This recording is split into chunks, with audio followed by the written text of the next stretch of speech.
When my husband discovered that I wouldn't inherit my dad's money upon his passing, he became really angry. He shouted at me, saying, "What? You can't inherit the house and money?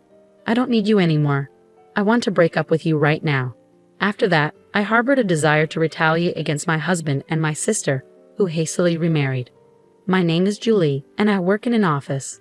I'm 32 years old and have been married to Brian for 2 years. I met Brian through a mutual acquaintance, and then we tied the knot. My family was affluent, but with only my sister Mary and me as heirs, our relatives fretted over who would inherit. They deemed Brian a suitable match for me and thus introduced us.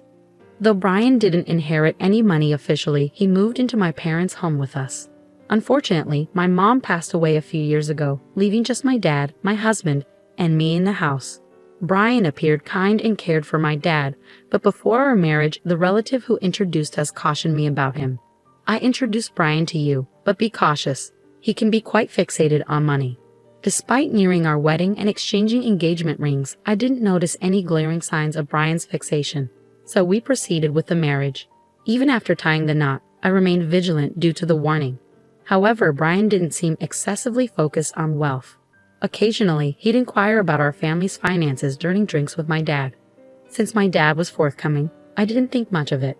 Another point of interest for Brian was my sister. She's 5 years my junior and possesses a vastly different personality, outgoing and fond of mingling with different men. Her contrast to me, along with her striking beauty, captured my husband's attention upon their first meeting. "Julie, your sister is quite unlike you, isn't she?" Brian's fascination with my sister, who was stunningly beautiful unlike myself, left me feeling uneasy. Our relatives introduced Brian to me because they worried I might struggle to find a spouse due to my simple appearance and demeanor. They feared our family name might fade. Initially, I didn't dwell on it much, given my beautiful sister. However, later on, I grasped their concern. My dad indulged my sister. He financed her college education after high school, followed by vocational school. However, she lacked concrete plans for either institution. She simply didn't want to work. Despite my mom's urging to find employment after college, my dad insisted on vocational school. After completing her vocational training, she secured a job at a friend of my dad's company. Yet she quit after just 6 months, citing an inability to utilize her skills fully. My sister, with less than 6 months of work experience, displayed unwarranted confidence in her job knowledge, surprising my mom and me. Nonetheless, my dad believed her and promptly found her another position. Shortly after commencing her new job, my mom fell ill and required hospitalization. My sister visited her daily, taking time off work. However, she eventually quit that job too, declaring she cared for our ailing mom. In reality, she mostly sat with our mom in her hospital room or idled on her phone in the waiting area. Meanwhile, I took on all the household chores, tending to our mom's needs while my sister contributed nothing. Despite possibly providing comfort to our mom, her health deteriorated over a month, rendering her unable to communicate. 2 weeks after her decline, she passed away, leaving my dad and sister too stunned to organize her funeral. Taking charge of organizing everything with the assistance of our relatives, I ensured our mother received a proper farewell. After her passing, my sister secured a part-time job and moved out to live independently. However, her earnings didn't suffice, prompting Dad to cover her rent and bills. It appeared she directed her income toward leisure activities. When her part-time job proved insufficient, she turned to Dad for more money. While Mom used to impose financial discipline, Dad became more lenient after her demise. Initially, I didn't object as long as Dad and my sister were content. Even after I married and relocated, Dad continued providing for her financially. Unbeknownst to me, my sister also sought money from my husband, who complied without informing me, fearing my reaction. My sister showed little interest in working, preferring to rely on Dad's and my husband's generosity. However, her carefree lifestyle was short-lived as Dad fell ill and was hospitalized. While I tended to him between work breaks, my sister didn't bother visiting the hospital. Instead, she phoned me, demanding money. "I've been receiving money from Dad every month, so you should continue giving it to me. After all, he's covering the rent and bills," she asserted angrily. This revelation shocked me, and I reprimanded her for prioritizing money over our sick father. Despite my frustration, I inquired about the amount Dad had been providing her monthly. "How much does Dad give you each month? You should seek employment and support yourself," I admonished. Stop being demanding. I receive $1,000 monthly, excluding rent and bills, she grumbled. Her nonchalant bragging disgusted me, and I feared she'd never feel compelled to work earnestly if Dad continued indulging her. Initially, I didn't perceive it as a significant issue, assuming Dad would recuperate. However, his sudden deterioration left me stunned, struggling to keep our relatives informed. The gravity of his condition shook me deeply. Amidst this turmoil, I yearned for my husband's support, but he scarcely visited the hospital, citing work commitments.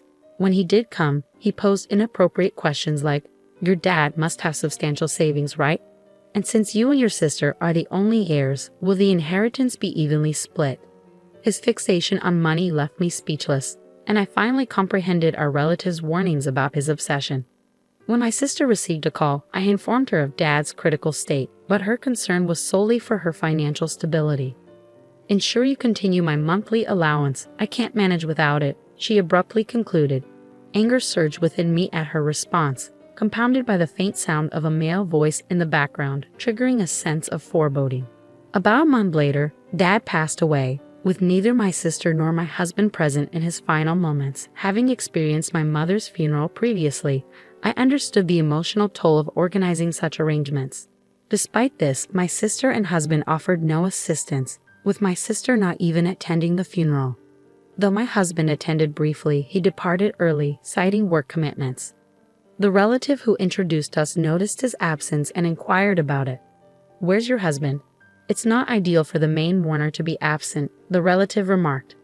Forced to maintain composure, I offered a forced smile and replied, "He's occupied with work, so he had to leave." The relative sighed in response, mirroring my own sentiments. Following the funeral's conclusion, as I attempted to unwind, my husband smirked and queried, "So how much did you inherit? Even if you split it, you'll still receive a substantial sum, right?" Remembering the forewarnings from our relatives, it dawned on me that my husband was solely fixated on my father's wealth. Disappointed by his true intentions, I avoided giving him a direct response. "I'm not sure yet. My sister seems to be inheriting everything, and I might not receive anything. We haven't consulted the lawyer yet, and I'm still processing everything since the funeral just concluded," I stated, attempting to downplay the situation. My husband's expression lit up with eagerness as he discussed the inheritance, which infuriated me. Suppressing the urge to laugh out of frustration, I responded, "I don't know. It seems I might not receive anything, and frankly, your excitement over it is quite exasperating." Taking my words seriously, he exploded, "What? You're not inheriting anything. I don't want you anymore. Let's get divorced right away." Feeling equally fed up, I retorted, "Fine, let's do it. You only married me for my dad's money anyway. I'm filing for divorce." With that, I pushed the divorce papers toward him. Though he seemed taken aback, he proceeded to sign them without hesitation. After signing, he left, uttering, "I'll divorce you, who gets nothing, and marry your sister for her billion-dollar inheritance." I paid his words no mind and headed straight to City Hall to file the divorce papers, finally liberated from my dreadful husband. The next day, he promptly married my sister. A few days later, my ex-husband called me, still under the illusion of the inheritance. He yelled, "When are we getting Mary her $1 billion? Hurry up." I had been anticipating his call, unwilling to reach out after his departure. Maintaining a composed demeanor, I replied, "Let's meet at my place this Sunday to discuss it. I've made preparations and have been waiting for you." Excited at the prospect of gaining wealth, Brian hung up. However, I couldn't wait to witness his reaction upon learning the truth. On Sunday, both Brian and my sister Mary arrived at our parents' house. Surprised to find a lawyer present, Brian attempted to maintain his composure, remarking, "I suppose legal counsel is necessary when dealing with substantial inheritances." As the lawyer began, Brian appeared puzzled. "While there is an inheritance matter, Julie has also filed a compensation claim against you," the lawyer declared, presenting Brian with dated photographs showcasing his visits to Mary's house. These photos evidence infidelity before the divorce, resulting in a compensation claim. Upon overhearing Brian discussing inheritance matters with Mary, I promptly requested the lawyer to investigate Brian's infidelity. Though he likely assumed my attention was consumed by my father's funeral, Brian and Mary met frequently at her residence. Armed with evidence, including photographs, I swiftly pivoted the conversation from inheritance to compensation, leaving both Mary and Brian dumbfounded. Brian quickly composed himself, stating, "Compared to the inheritance, compensation is negligible. I'll pay it immediately." As the lawyer handed him the compensation claim documents, Brian signed them without hesitation. Confirming his signature, I asserted, "I'll ensure you fulfill the compensation payment since you've signed it. However, enjoy your time with Mary, who won't receive a share of the inheritance." Upon learning she wouldn't inherit anything, Mary erupted, "What do you mean I'm not inheriting? I was supposed to receive $100 million. Brian's face flushed with anger. "It can't be true that there's no inheritance. I won't allow you to take it all." Calmly, the lawyer elucidated the situation to the enraged pair. "Mary, as the daughter of your late mother from a previous marriage, you were never legally adopted by your late father.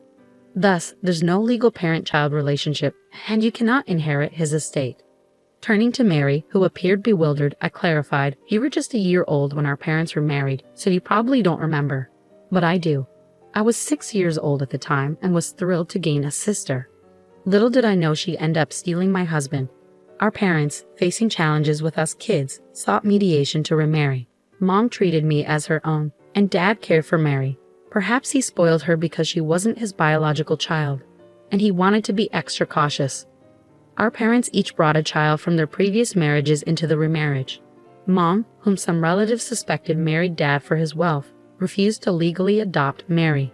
Relatives often suggested suitors to me, knowing I was the only one eligible for Dad's inheritance.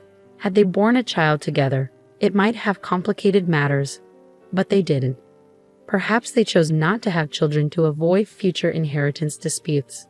It's now evident that Dad continued supporting my sister financially even into adulthood because he couldn't legally pass on his inheritance to her. Though not legally recognized as my mom's daughter due to the lack of adoption, it never affected our familial bond.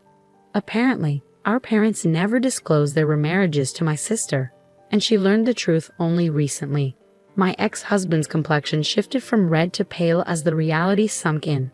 After signing the documents and being instructed to pay damages for his false expectations of inheriting from my sister, he asked me with a defeated tone, "Was it all a lie? About my sister inheriting $10 billion while I get nothing?" Struggling to suppress my amusement, I responded, "Certainly, it was a fabrication. It was my way of retaliating for your infidelity. Besides, Dad's inheritance wasn't anywhere near $10 million. Even our affluent father didn't have that much to bequeath." My previously silent sister suddenly exclaimed, "I've made countless plans based on Dad's inheritance. What will happen now? Will you look after me, big sister?" I reassured my anxious sister, "You have a supportive husband now, don't you? You won't require that money anymore. Let Brian take care of you." My sister cast a glance at my ex-husband, who appeared pale and shook his head. "I've also made purchases expecting the inheritance, so I can't support you either. Besides, I have to compensate for damages, so I'm barely managing myself." As I concluded, my ex-husband dropped to his knees in front of me, pleading, "Julie, I'm truly sorry. It was all my fault. Can you forgive me and take me back?" The lawyer, observing the scene, chuckled as he prepared to depart. His earlier arrogance had vanished, and his kneeling form seemed rather ludicrous. Following our conversation, my ex-husband and sister departed with dejected expressions, proceeding to divorce soon after.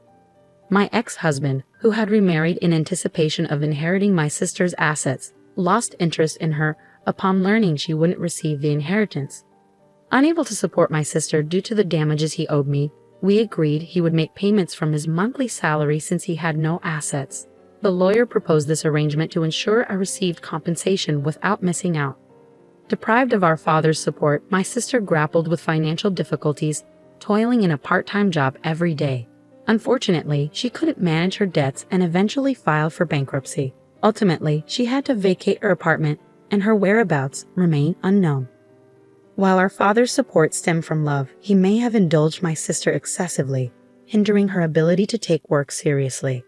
Later, a relative attempted to arrange another marriage prospect for me, but I declined. I refused to settle for someone resembling my ex-husband. This time, I'm determined to find a compatible partner on my own terms, continuing to reside solo in our childhood home.